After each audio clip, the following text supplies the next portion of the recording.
Assalamu alaikum wa rahmatullahi wa barakatuh. Peace and blessings be upon you. On behalf of Allan Foundation, Allan Radio, Caring Sisters Network, People Against Oppression, the KZN Christian Council, the KZN Palestine Solidarity Forum, United for Palestine, Action for Palestine, South African Media Network.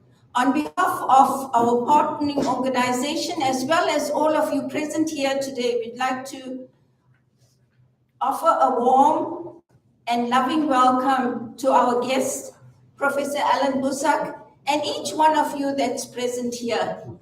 We also want to say thank you to the KZN-CC for allowing us this time with Professor Bosak. We all know the situation in Palestine, especially Gaza, and we are all bleeding, hurting, and very sad. And for the loss, we would observe a minute of silence. Bismillah.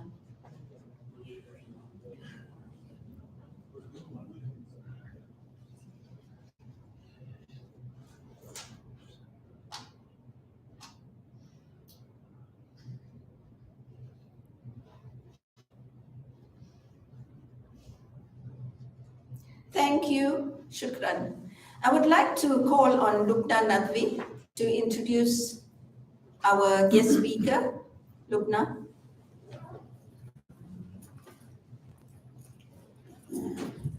Thank you very much, Agent. So let me reiterate the very warm welcome. We know that when it rains in Durban, everyone is sort of like reluctant to come out, so well done for braving the weather. Thank you so much. It's my great pleasure to introduce our guest speaker today, Professor Allan Bosak. He has a very sort of long and very impressive CV, but he's asked that we keep it short. So I'm just going to introduce him as a liberation theologian, a human rights activist, and he's been involved in the people's struggle for freedom since 1976. And the Palestine struggle for freedom and justice, and the right of return is very close to his heart. So with those words, I'd like to call Prof. Bosak to the podium and ask him to please address us. Please.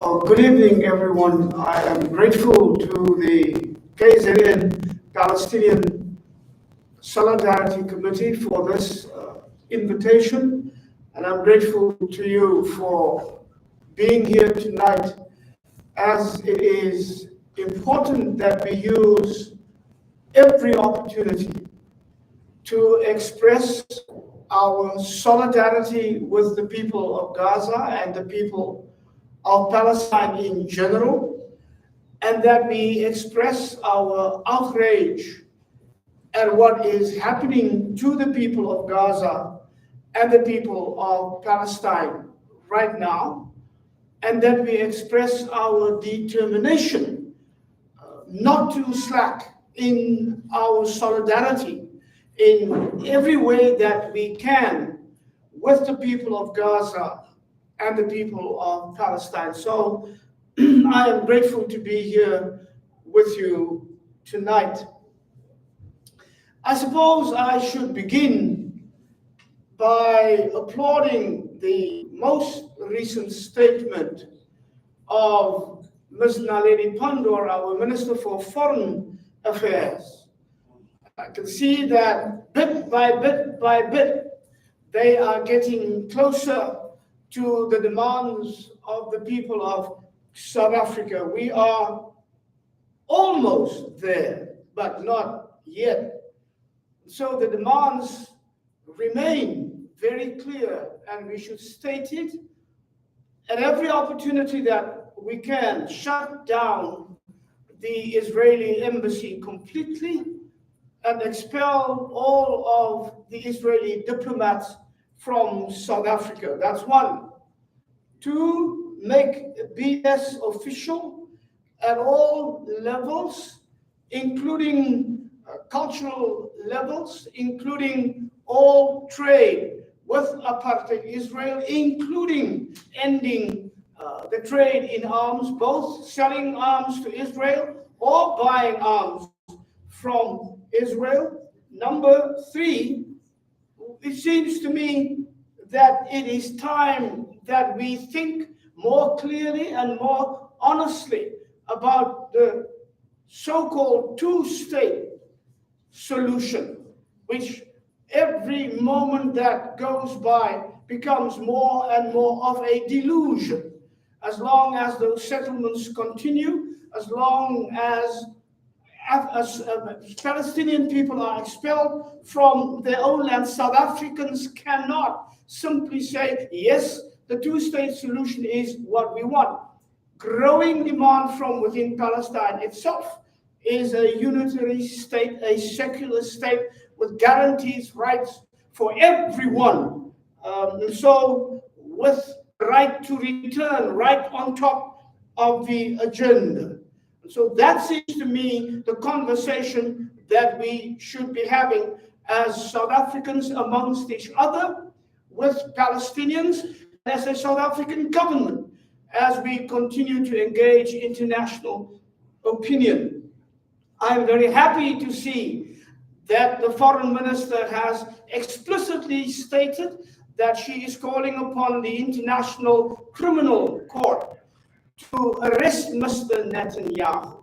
Well, it seems to me that at this point, not only Netanyahu, but his whole cabinet and most of these top military people should be declared war criminals, and we should be clear that all of them should be arrested wherever they might find themselves. And that should be our position, knowing and understanding the selectivity with which the International Criminal Court has handled these matters. And so our voice should not just be clear, our voice should be insistent as the South African government, reflecting the views of the South African people, because that is our first responsibility.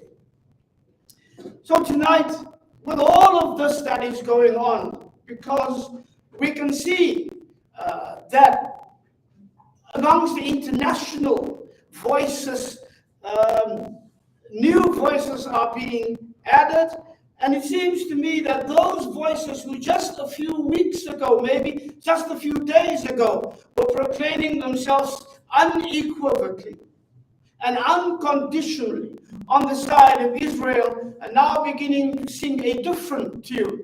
I see Mr. Borrell of the European Union now trying to talk a different kind of language. I see Mr. Blinken of the United States government trying to talk a different kind of language. So we must be very clear and focus on what matters, which will be kind of my theme tonight, for us to remember to focus on those things that matter.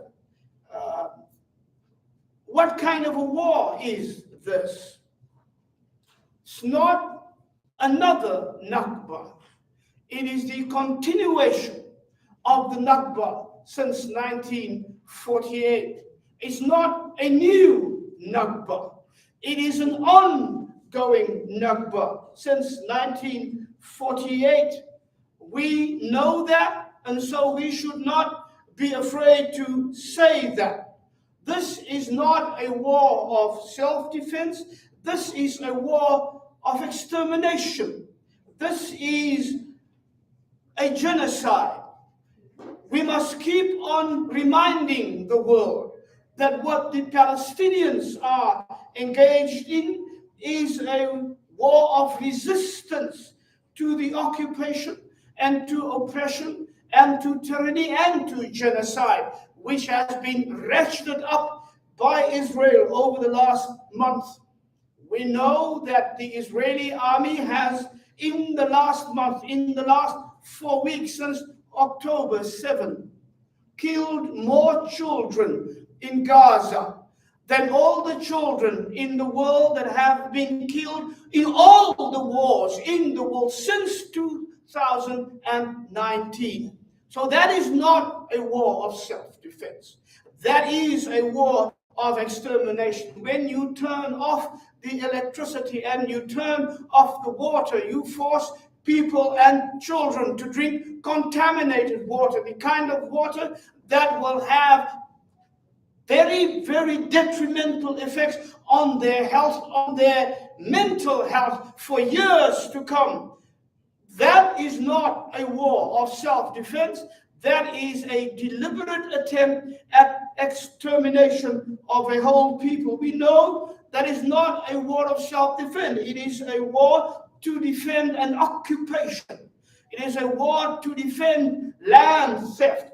The grander scheme of land theft that we have seen in recent centuries. We must continue to be clear that this is not a question of self-defense. Settlers settling on stolen land is systematic and deliberate, and they are not even immigrants, they are colonialists, settler colonialists, settling themselves on land that belong to other people. As South Africans, thinking about our occupation in 1652, the invasion of people in 1652, we understand very well what that means. As South Africans who have undergone and lived under apartheid for more than 15 years, we understand more than most what that means. And so our duty is clear, our call is clear. We must understand and we must not be afraid to say this war of disproportionality, this war that drops 2,000-pound bombs on a refugee camp 3 times in one day, 3 times in one day, the most densely populated refugee camp in all of Palestine, in all of the world, we dare say, in an area that is the most densely populated in all of the world. That's not by accident. And South Africans who do not have that experience of that incessant bombing every single day for a month now, but have the experience of knowing what it means to live under tyranny, we must not be afraid to say that. Our language must be different, our actions must be different, our expression of solidarity must be different. We must not be afraid to say that what is happening here in South Africa with those political parties that support apartheid Israel is a crime, complicit in a crime against humanity. When we read, and I have said this the other day, but I find this so absolutely shocking that it must be repeated, that the digital spokesperson of Prime Minister Netanyahu posted on his, X these days, the picture of the bodies of a row of Palestinian children. And underneath he posted the words that the world must be grateful to Israel. We've done the world a service in killing these ticking little time bombs, because we've taken them out, is what he wants to say, before they can become a threat to the world. These 10-year-old and 5-year-old and 2-year-old and 1-month-old terrorists in ways. When we hear things like that, we are perfectly clear what this is. This is not a war of self-defense. It is a war of extermination. This is not a war against Hamas. It is a war against the children. We must then watch the narrative. We must watch the language that is now being employed. And we must be careful when we hear and when we see the shift that the issue is no longer the occupation some people are trying to tell us. The issue is, what are the rules that govern the occupier, how the occupier should behave towards the occupied. That becomes the debate. But we shall not be fooled. That is not the issue. The issue is, the issue was, the issue will forever be, as long as the situation lasts, the occupation, the illegality of the occupation, the tyranny of the occupation, the deadliness of the occupation, the consequences of an ongoing occupation since 1948. That is our understanding of the issue. They're trying to shift the call, not a call for peace, not a call for justice, not a call for the end of this prison war, but they make it a call for what they call a humanitarian pause. What does that mean? So you pause for 15 minutes so that people can drink clean water for 15 minutes, and then you bomb them to death after 15 minutes. Or for 2 days, or for 3 days, I hear, is the latest discussion. Now that may be the language of those governments in the West. That may be the language of the government of the Israeli people. But it cannot ever be the language of the South African government. And it cannot forever be the language of the South African people. We must call it what it is. We're not talking about a humanitarian pause for a day or 2 or 3. We are calling for the end of this war right now.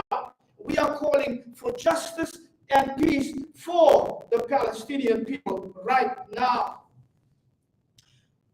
It is because, as South Africans, we understand better than most that the litmus test for our political integrity and the litmus test for our authenticity as people of faith is our stand on Palestine right now. In the 1980s, I went around the world to say to people, your stand on apartheid right now, in this historic moment, at a time such as this, will determine the authenticity of your faith, and it will determine the integrity of your politics. That is the situation with Palestine right now. And as South Africans who have come through this experience, we must insist that whenever we talk to people, whether it is people in Europe or people in the United States, or whether it is people inside South Africa gathering themselves around these few political parties who have proudly proclaimed themselves to be for Israel. I don't even begin to understand how you can proudly proclaim yourself to be on the side of war criminals. How you can proudly proclaim yourself to be on the side of people who are intent on genocide. How you can proudly proclaim yourself to be on the side of people who are the murderers and the slaughterers of children.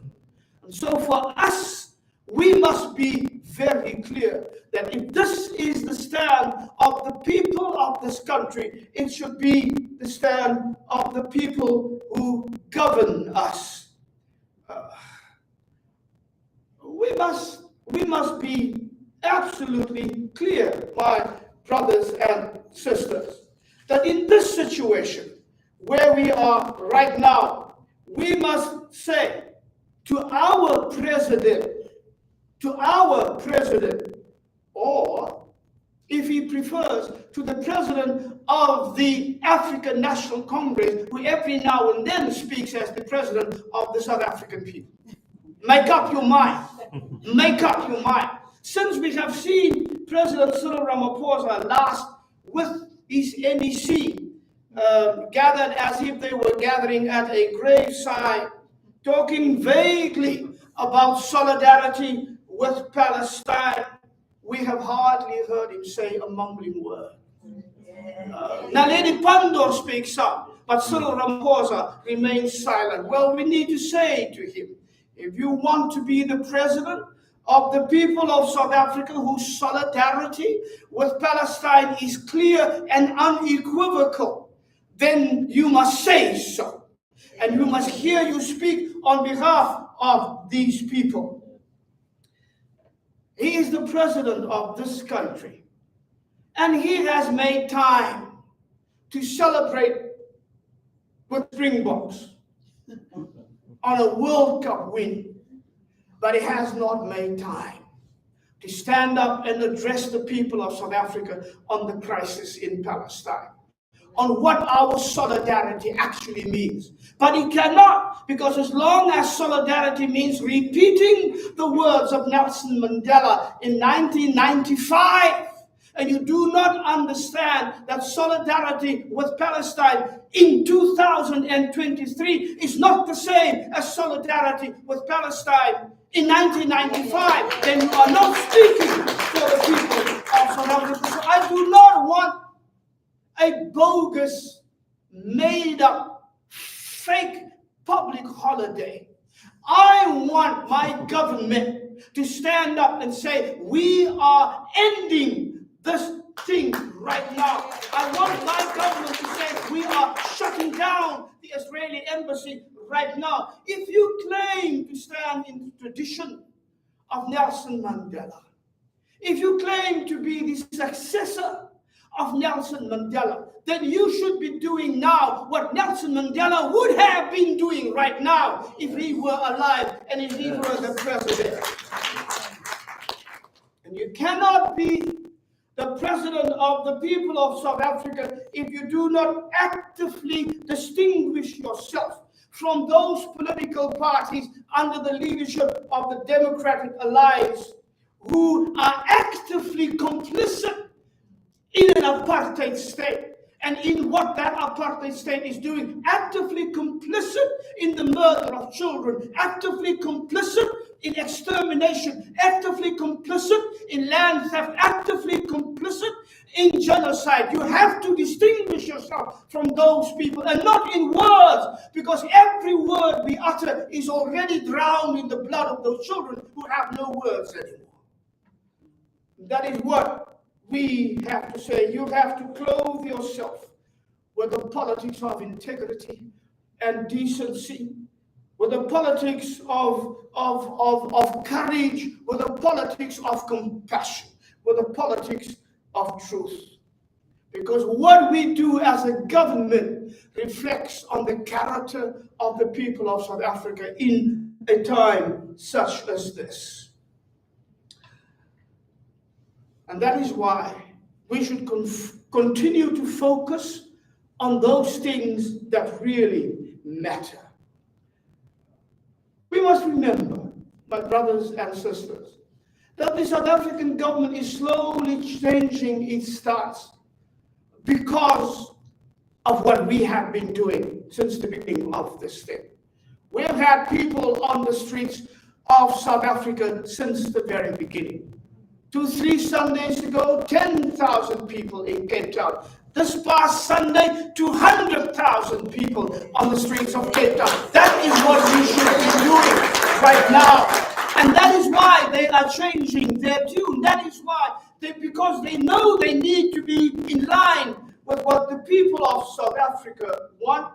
It is because of our pressure that they are changing their views. And what we should remember, it is only because of our pressure that they will come to the point of doing those things that we want them to do. Shut down the embassy, expel those diplomats, cut off all trade ties, including the ties that trade with arms from Israel and with Israel. All of those things, we must be clear that they will only do it if the pressure is strong enough. So I ask you tonight, wherever you may be in our country, to keep up the pressure. Every meeting that we attend, every public expression of outrage, every public expression of solidarity with Palestine is a real pressure on the South African government and on the governments of the world.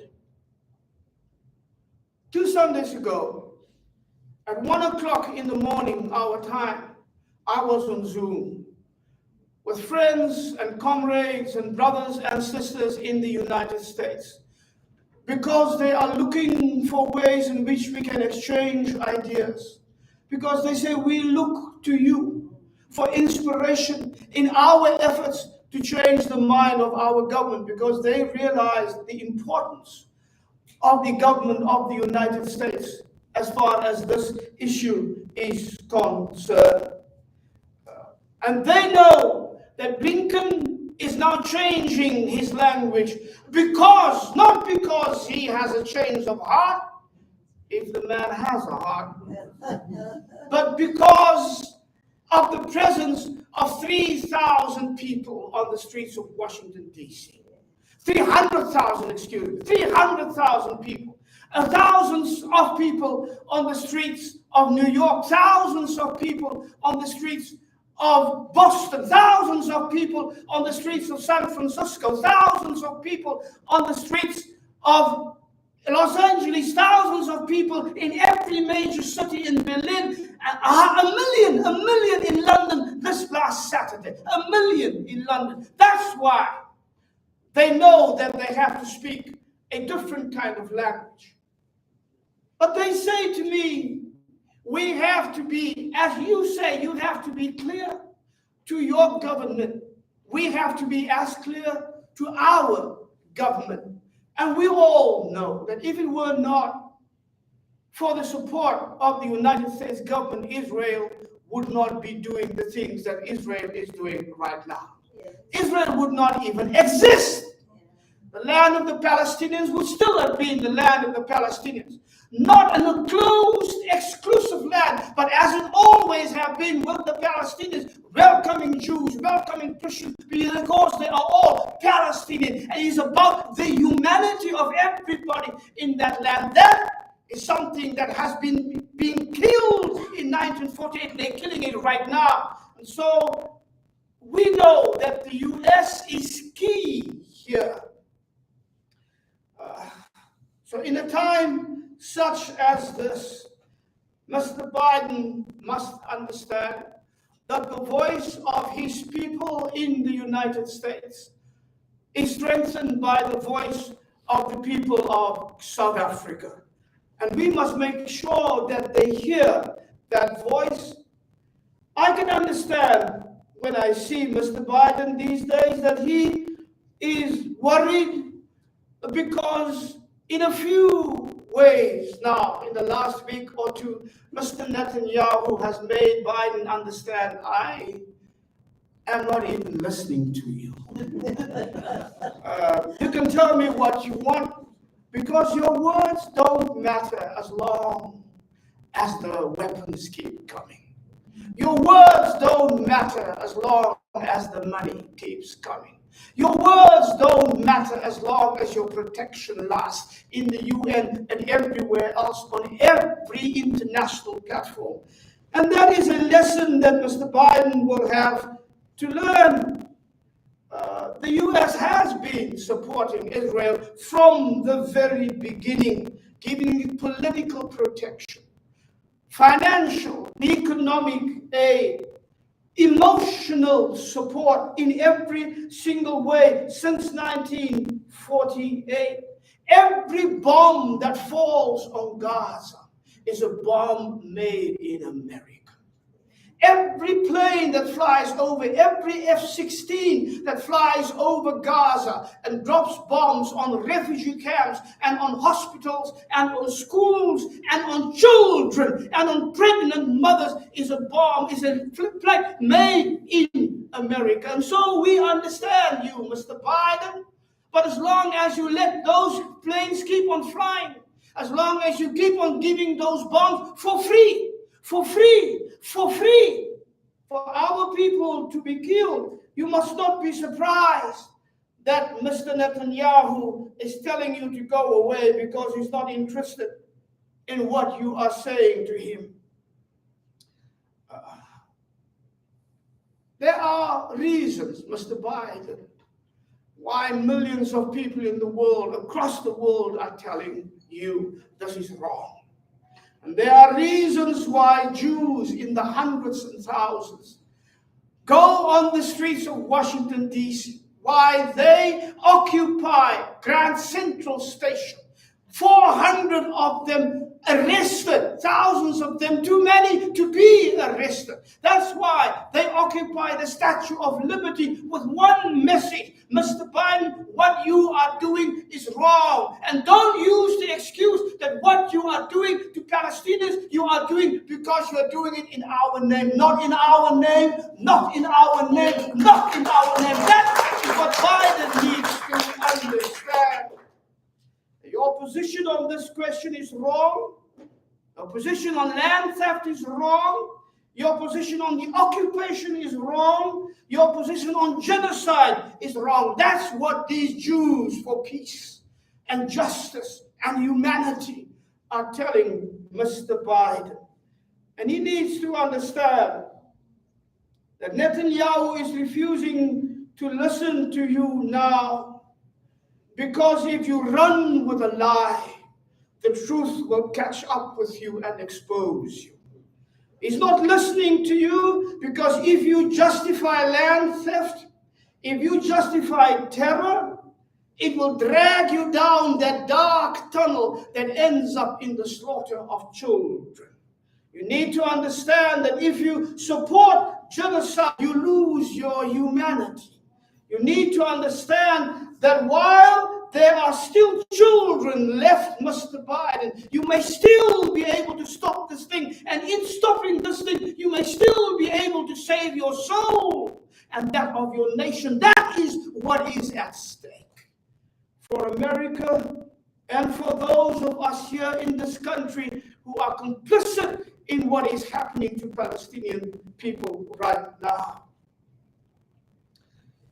On last Wednesday, that's before this Saturday of the 200,000 march, there was a smaller march because what was supposed to be a large march was prohibited by Mr. Ramaphosa and his government and his police. Prohibited in 2023 under our constitution that gives you the right to express your opinion in this country. And after I had spoken, because the march was then turned into what they call a picket.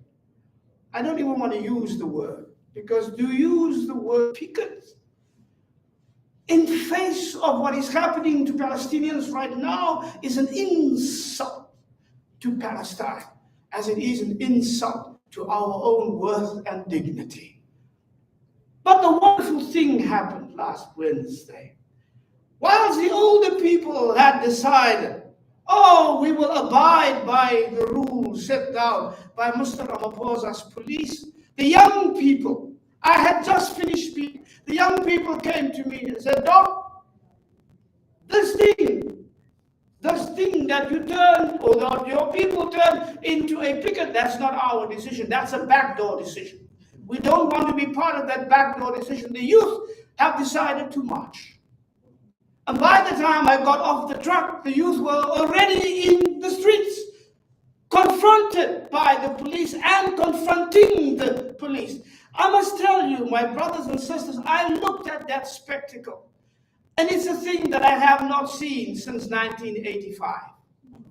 All those Caspers that I thought we had retired, Cyril has brought them back. Those trucks on the back with those rolled up barbed wire that pull out like vomit to stop the children from marching, Cyril has brought it back. They were all there. Police vehicles everywhere, policemen with weapons and shields. I told them, you know what you look like? You look like the Israeli Defense Force. Don't look like that. Don't sit down. People, the last time I heard 5 minutes to disperse was in 1985. I told that colonel, why are you making our people your enemy? And why are you turning yourself into the enemy of our people? This is 2023. Yesterday was even worse. Well, but you know the wonderful thing about last Wednesday was the kids refused to move. I told them, what are you going to do? They said, we're going to sit right here.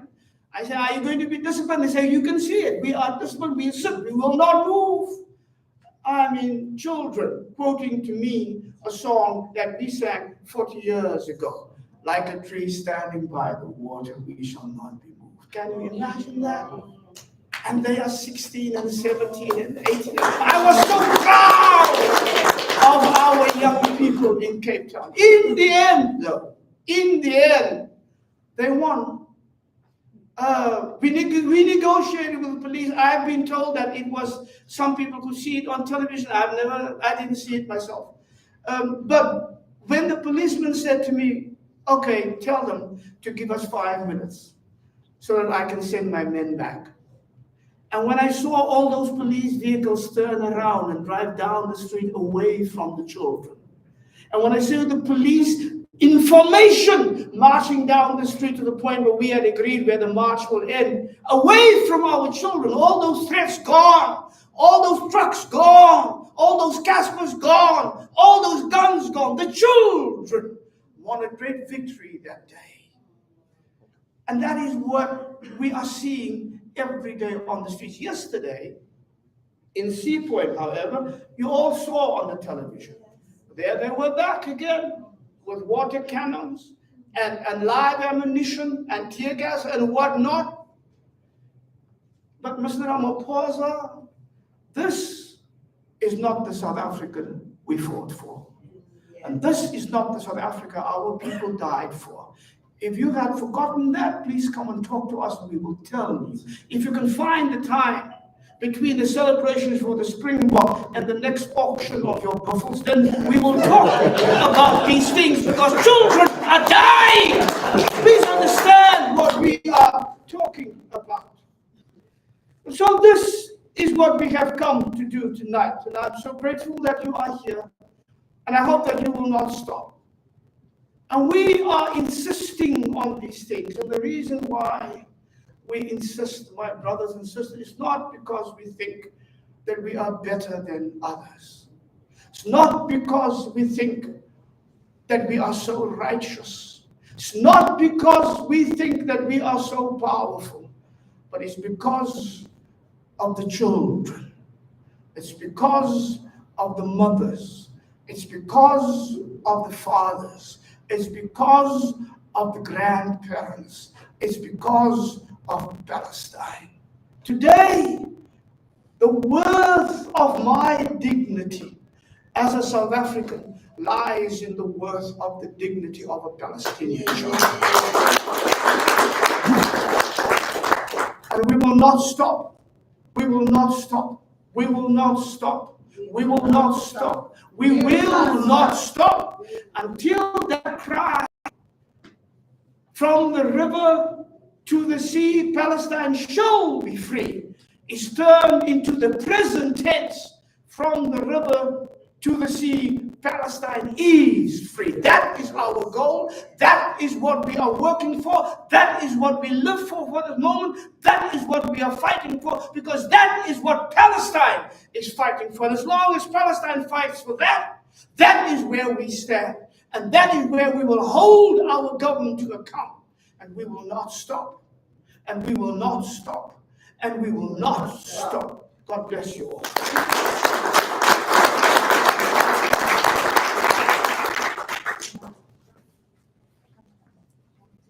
Oh, okay. Let me just grab my water.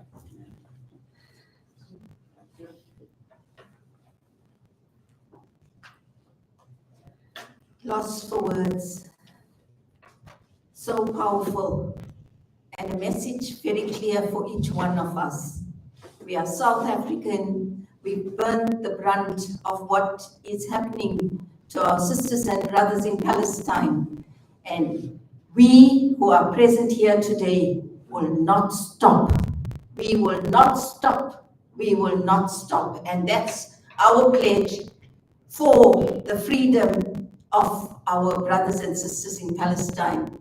We are very, very grateful for your time with us, but we're going to allow for a few questions, comments, and make it feel at home. Talk about Palestine, and this is what we are encouraged to.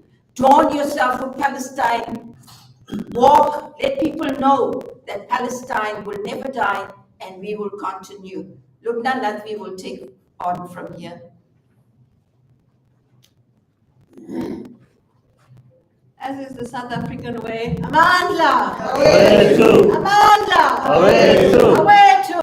Amandla! Phansi apartheid izwe phansi! Phansi! Phansi apartheid izwe phansi! Phansi! Viva Palestine, viva! Viva! Viva Gaza, viva! Viva!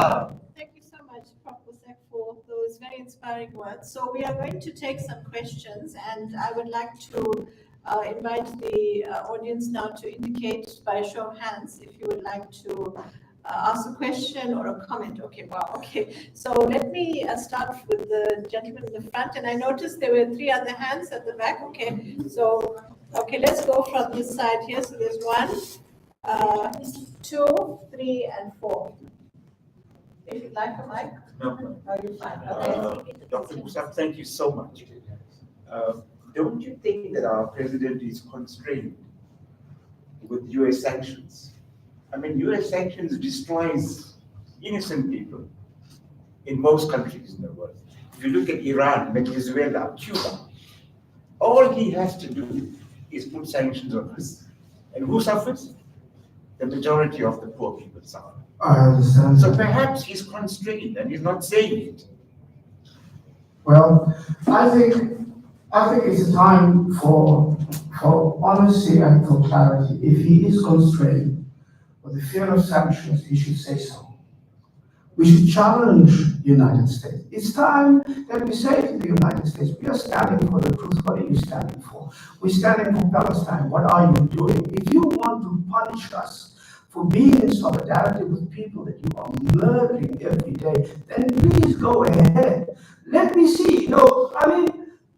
The situation is not like with Venezuela right now.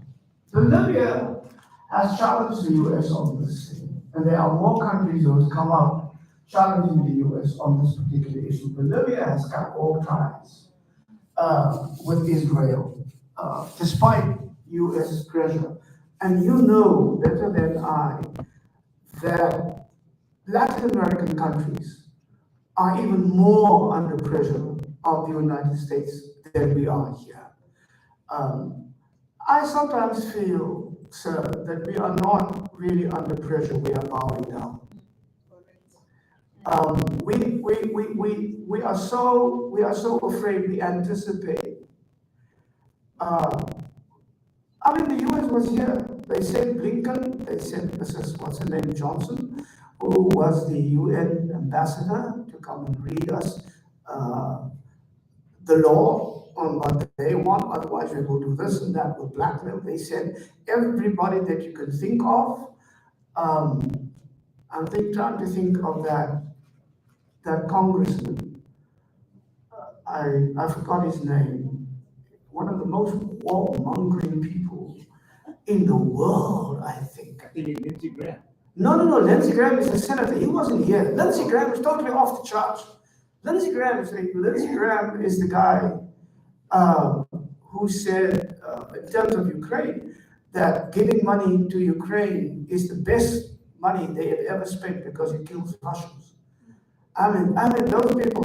But the point is, the tide is turning. US public opinion will react if a country like South Africa stands up and challenges Biden on this thing. Remember, November next year is election time. Muslims in Michigan. Now, Biden won Michigan by this much last time. And so the Muslim community came together and they called, and I saw those numbers grow almost every week, where everybody else was joining the Muslim community in Michigan saying, we're not going to vote for you. If this is, again, Palestine is the line. And if you cross that line, we will not vote for you. We will not keep you where you are to do more damage to our people. And so every politician all of a sudden in the United States now has to think, because next year is election. And if only out of pure self-interest, Biden, I mean, I wanted to say something, but I won't go there now. I wanted to talk about 1993, but the young people here will not even know what I'm talking about. So now I think if there are constraints, I think Mr. Ramaphosa's constraints has more to do with his business interests than with boycotts and with sanctions. That's what I'm thinking. That's why he lets Ms. Nalini Pandor do the talking. He can always say, I didn't say that. Not me. But that's not the way you lead. That's not the way you lead.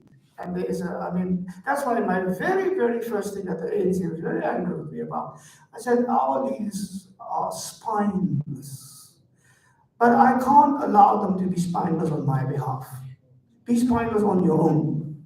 But don't make the world understand that you speak for South Africa's people if you cannot stand up for what is true and what is right and what is just at this time.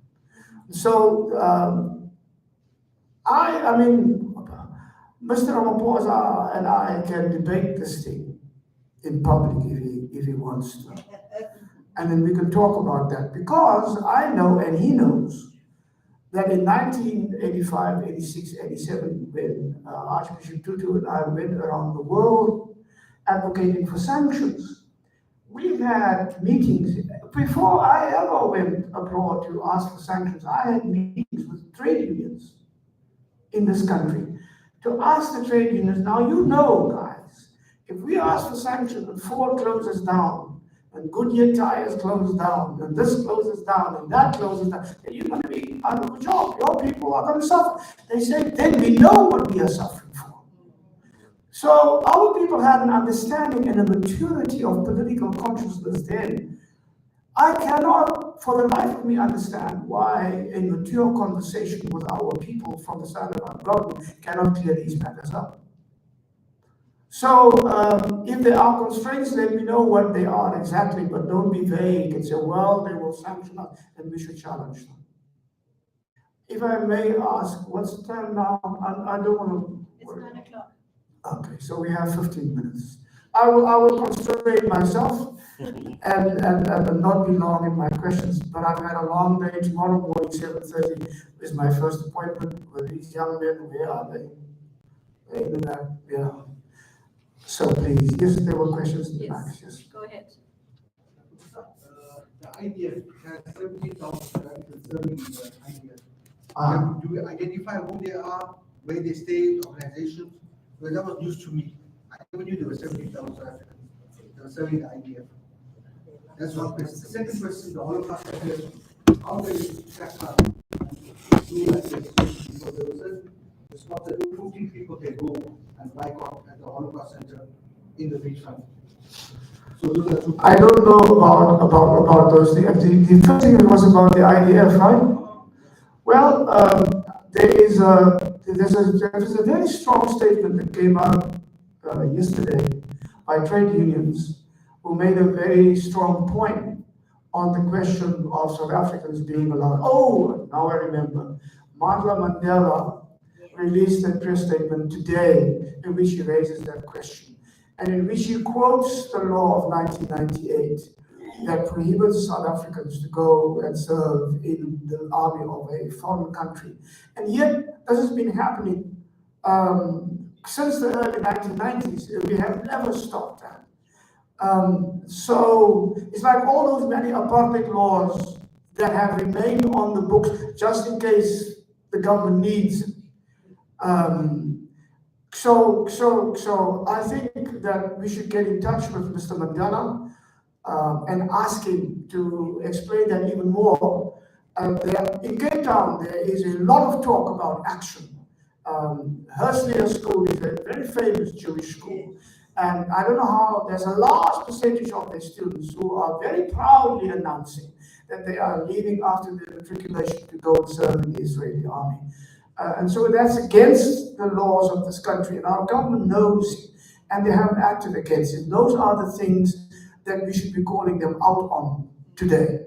Because, just imagine, not only South African manufactured guns in the hands of settlers, stealing other people's homes and killing them when they protest, South African children claiming to be South African, but also Israeli and killing Palestinians with your guns in your name.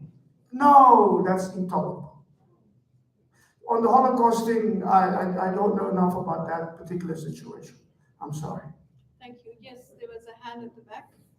I'm recognizing you. Go ahead, and I'll come to you just now. Yes. Good evening, Dr. Bosak. Yes, sir.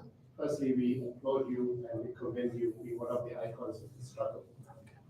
You mentioned, that Cyril has business interests. So I'm an economics teacher, and in tomorrow's paper, there is a statement of net worth. So we Googled today what is Cyril Ramaphosa's net worth. So it's 7,675,000,000, right? So, and my learners who come from the Sydenham community, he said, how did he amass so much of wealth? And is he taking our ESCOM money? And that's why he has so much money. He needs to pay us the money back. So I explained to him, no, he has business interests. He's an entrepreneur. Okay. On the next point, what I wanted to ask also is in terms of drawing parallels with the apartheid struggle that South Africa we had here, and basically the apartheid that's happening in Israel, passing this over to the new generation, drawing that parallel, those who are born, say, in the 2000 onwards, being an apartheid icon, how do we actually do that to the younger generation? What would you say? Well, thank you for the question. On Mr. Ramaphosa's worth, there are different versions of what he is worth. I've heard that he's worth 62 billion rand. He has 27 companies that started from that first deal that they made with Alexander Forbes. That's an article with very interesting analysis going around. So as an economics teacher, you should check on that article. My question has always been, I've known all these guys, most of them. I've known them. And I must be stupid, but I cannot wrap my mind around how somebody, like so many of these companies, have become billionaires so quickly. It's almost impossible. But maybe I just don't know. I come from Kakamasa, so maybe we don't know about these things. In terms of your second question, everybody has always come up with this thing. How difficult it is to explain to the younger generation what it is that we come through. We joke, or we talk about separate beaches and how we couldn't swim here and how we couldn't swim there and how we could, and the kids look at us and they think, what are you talking about? That's nonsense. But you know what? There is a serious conversation going on right now. It strikes me that now, for the first time, for grade 11 and grade 12, the history of Black consciousness and the history of the United Democratic Front, that's in their history books. It's an exam question. And so I remember when my child came home, no, let me not use that as an example. Let me use this example. 2 years ago, I preached in a fairly large church in Cape Town. And the pastor there, influenced by his American friends, had this elaborate introduction. You know how the Americans go on with the introduction. And by the time it was finished, I was thinking, sure, that's a great guy he's talking about. I wish I could take him and let my children hear that, because every time my children make me angry, I say, look what they say about your dad. But anyway, so 2 days later, he calls me up. He says, I just had a conversation with a young woman in my church. Now, she's gone to high school. She has a degree from UWC. She has a degree from UCT now. She hasn't heard any of this history, ever. That's the problem. So now we have a conversation point. Now I've had invitations from I don't know how many schools, from the private school in Cape Town, where 80% of the kids are white, to the schools in the Northern Cape, where they bring 7 schools from the surrounding towns together, thousands of kids that I talk to, and I spend the whole day just talking to them, because I think it's so important. Not just about the exam question, but about all sorts of other things.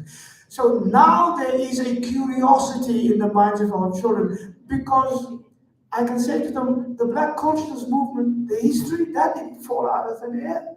This is how it happened. The UDF, it didn't fall out of thin air. This is how it happened. I am joyously amazed at the kind of conversation I have with these kids. And so that, I think, is a new point of entry. If you link that with the situation in Palestine that everybody now knows, everybody, every child knows. Nobody can say they don't understand. If you use these pictures of Sunday, tell the kids, why are the police, our police, shooting on our people when they protest a Zionist march? And no, why is the radio? Because I was coming back from somewhere else. I spoke in the morning and the afternoon on Sunday, and I was coming back and I heard on the news how they present the state, that there were people who were praying for Israel, and the prayers were disrupted by this Hamas supporting. And I thought, sure, the SABC has never changed. It's not all those things. So those are the conversations that we have to have now. And it's not as difficult, let me put it this way, it's not as difficult as it used to be. Thank you. Can I take this question, please? I'll come at you. Yes, go ahead. Thank you, Madam Bosak, for inspiring us. For me, it's just a question. How are we going to conscientize ordinary Americans who allow their government to waste their tax money on wars everywhere? I mean, there are elections next year, but now maybe this is the opportunity to really try to conscientize them. Are there no poor people in America? Are there no people who are unemployed in America? Well, I mean, Americans are in a very difficult position. You have to understand that every American television news program is pure propaganda. I haven't seen anything. Look, the SABC was strong in the apartheid time, but these people were never this sophisticated. I mean, I lived there for 5 years, almost 6 years, and to see the propaganda and how they present things up close is frightening. So I used to say to my students, now I guarantee you don't listen to the news, because from the moment you switch on the news, and when that hour is over, you will know less about the world than you knew before. And it's true. So Americans are in a very difficult position.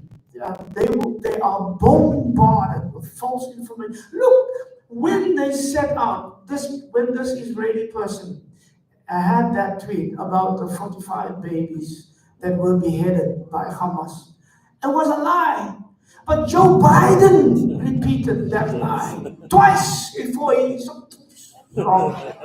I mean, so if your president does that in that way so blatantly, and I never ever even begin to believe that he didn't know. Of course he knew. Of course Blinken knew. Of course Sullivan knew. Of course Victoria Nuland knew. They all knew. They all knew. Kirby knew. Standing there shedding crocodile tears for the children of Ukraine. And when it comes to the kids of Palestine, what does he say? Well, war is war. And that is America's experience. So I am deeply grateful. My connection with America goes through a network that calls themselves the Samuel DeWitt Proctor Conference. It's a network of Black Christians and it's a network of some 700 churches and seminaries and historic black colleges and universities. And I've been involved with them since 2012 or something. And they are the ones who they've had now. When I saw it was the third night in a series of 6 that they explained the situation. I was outside of that. I was on a Zoom conversation with America with Mitri Rahab. Now, Professor Mitri Rahab is a Christian Lutheran pastor in Bethlehem. So when Mitri Rahab speaks about what is happening, he doesn't speak statistics. He shows you the pictures of the people in his congregation and the students at his university. Picture of a young man in Gaza, 26 kids doing music and play therapy for those kids because they're all traumatized. 1 minute, gone, all of them, all 26 kids plus the teacher. Now, some of the kids or some of the people he talks about I have met. And it is a different thing, man. I mentioned these numbers, but if you can put a face to those numbers, and it is a face that you have met, so that's what the San Juan Proctor Conference is doing. So that's why I didn't mind staying up until 2 o'clock, 3 o'clock in the morning after I preached twice that day in order to make sure that Americans hear from us. There is a possibility, and that is growing. There's a friend of mine in church, Wendell Griffin. He writes a blog every week, and he is clear on the question of Palestine. And he is clear on the tradition of the black church. They say, if you say you stand in the tradition of Martin Luther King Jr., this is where you have to be. So no, not all Americans, but you can see now how the thing is changing. When I was there 10 years ago, I have counseled students in 2015 and 16, 2015 and 14. That's after that other Gaza thing in 2004. I counseled students who have been kicked out of their universities or brought before disciplinary committees because of their solidarity with Palestine. And the universities could get away with it. Not anymore. Not anymore. So the tide is changing. Think about it, 300,000 people on the streets of Washington, D.C. I have sat on Zoom with 3 Jewish people who were in Grand Central Station. So because of time, I'll allow you, Mano, if you want to ask your question. Bosak, thank you. Your legacy in the UDF days will live on forever. Thank you for that. Regarding yesterday, we will give a catch-me too. Are we saying that we do not allow them to actually protest or pray in a public arena for Israel? Is that what we're saying? Because remember, we lived in a non-democratic situation before 1994. Yeah. Now we're in the democratic era. We know privately they can do what they want to, right? In their halls and whatever, in their places of prayer. But are we saying from a democratic point of view that what exactly happened yesterday was replicated throughout the country? We don't allow them to have public displays. No, thank you. That is a very important question. And I wasn't there myself because I was elsewhere. But what I have heard, the idea was not to not allow them. The idea was simply to put the other point of view. Say, if you do this and you say we stand with Israel, then we have to say there is another South Africa who says this. And the idea was a peaceful protest. But like in the 1980s, the moment you have police there with guns and water cannons or tear gas or things like that, then the thing is going to turn violent. The first picture that I saw when I got home was a picture of somebody shouting, "Oh, they're shooting at us, they're shooting at us." And so there's a friend of mine who made the point on ENCA, who said that there was such a huge presence of South African law enforcement in our march on Saturday. Huge to protect. The presence of the police to stop the kids from marching less than a kilometer down the road. Less than a kilometer down the road. Huge Caspers. And when we call the police to say the gangsters are shooting our children in Mountain, they don't even respond. So where are they? Why is this that when these mostly white people, and they say it wasn't a prayer, it was a public demonstration, so that's fine, let them have a public demonstration. But the concern of the organizers of this thing was, we cannot really allow that people in South Africa use our name and our flag to say the murder of children, that's okay. So, and then the police must be very even-handed. If I were the police, I would say, okay, you guys march down the street, we form a cordon in between you, and we keep the peace between the two. It was easy. It's easy to do that. But I've never known, I say all these things that I shouldn't be saying. So no, that was the idea. That was the idea. Thank you so much. So out of respect for the fact that Prof. Bosak has requested that we end at 9:15, I want to close the session. I don't know if we'll be able to take another question. Shall we? No, let's just Okay. one question leads to another, and I know myself. No, thank you so much. So I'd like to thank you very much, Prof. Bosak, for your words of wisdom and your inspiration, and for really injecting such energy into this audience. And thank you for sharing your thoughts with us. I'm going to now hand back to Seda. Thank you so much. Thank you very much.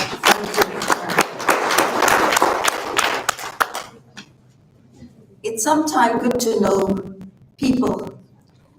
So I learned that Professor Bosak was going to be in Durban, and I engaged my colleagues, the KZNCC, to ask permission if he can address us in Durban. And they were going very slow, yes, no. And I decided, let me do a direct line. And I am really very grateful for you with all the challenges of your flight delays that you made it to be with us. And this is what comrades do. You know, you will come in and you will be part of addressing the challenges that we face. We're really very grateful to Professor Allan Bosak for being present here today, and to the KZN Christian Council for their part in it. We'd like to say a great big thank you to Al Ansar Foundation and Al Ansar Radio for the use of the hall and the live broadcast of the program. I hope it did take place because we were delayed by an hour.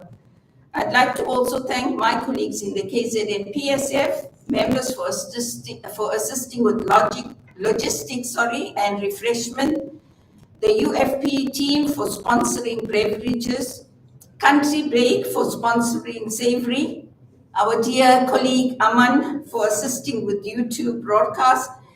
And it would not have been possible if you have braved the rain to be with us. We want to give a great big thanks to our audience for being here with us. And remember, whatever changes are taking place is just the beginning. And we in Durban and South Africa will continue protesting until Palestine is free. Viva Palestine, viva! Viva! Thank you very much. Thank you, Aman. Wife's not home. Oh, okay. Wow. I want to take a picture. Yes, I do. Hello, colleagues. Because we're an intimate group, can we all take one big group picture together? Is it okay? If you want to,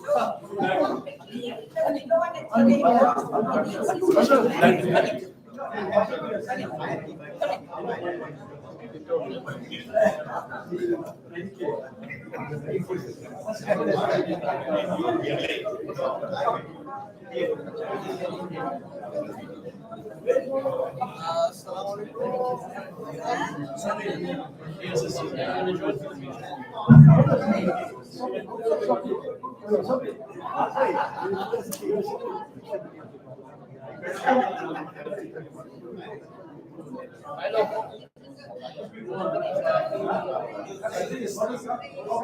we gotta move quickly, everybody say good.